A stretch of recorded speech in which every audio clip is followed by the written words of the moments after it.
Get an online job as a virtual assistant. In the United States and elsewhere, there are huge numbers of companies that are discovering the power of a distributed workforce. Now, a lot of these companies are startups that have a purely online business.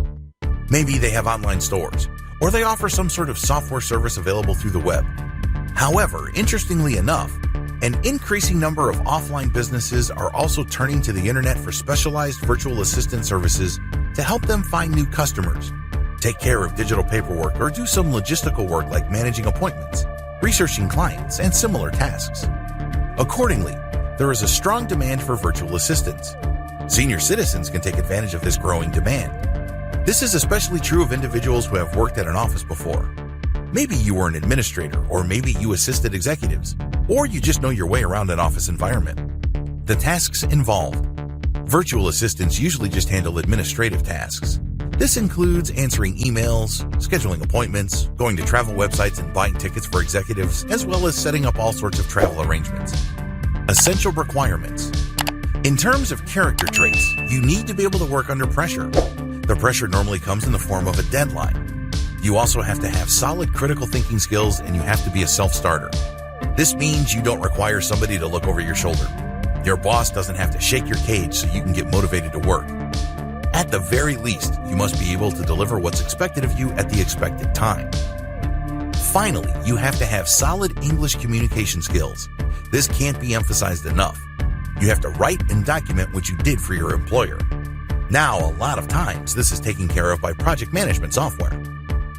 You're given a series of assignments and you just plug in what you did and at what time, and you are done. Well, it all depends on the setup.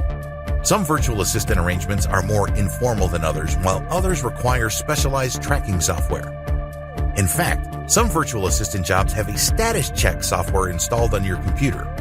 This enables your employer, with your full legal permission, to check your screen at any given time within the block of time you agreed to work. This will let them know if you're playing online poker or messing around online, or actually doing the work they pay you for. Different arrangements. What I would suggest is you try to get a virtual assistant project that pays based on outcome instead of time. The problem with working on a time-based basis is that it feels like you're working at an office. Sure, you're working from the comfort and convenience of your home, but your time is severely restricted. This is made worse when your boss can check your status by checking your screen.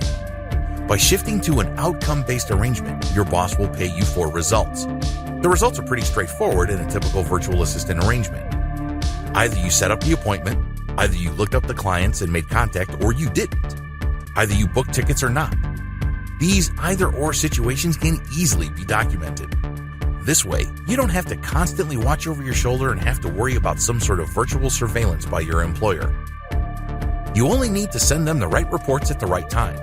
They can verify them, they can double-check them, and once everything checks out, you can then move on to the next task. Of course, this is not always possible, so make sure you look at the project details before signing up for a virtual assistant job. These details do vary from employer to employer, customer service representative, or technical support.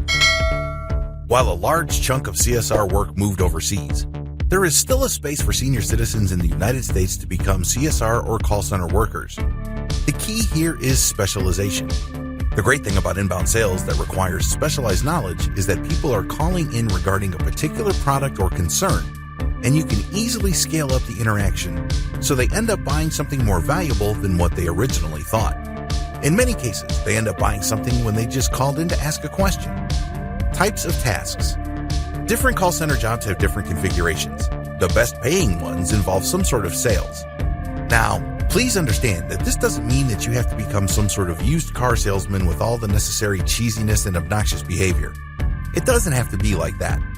In many cases, within an environment of simply responding to people's needs, you can upsell them to higher value products or service packages.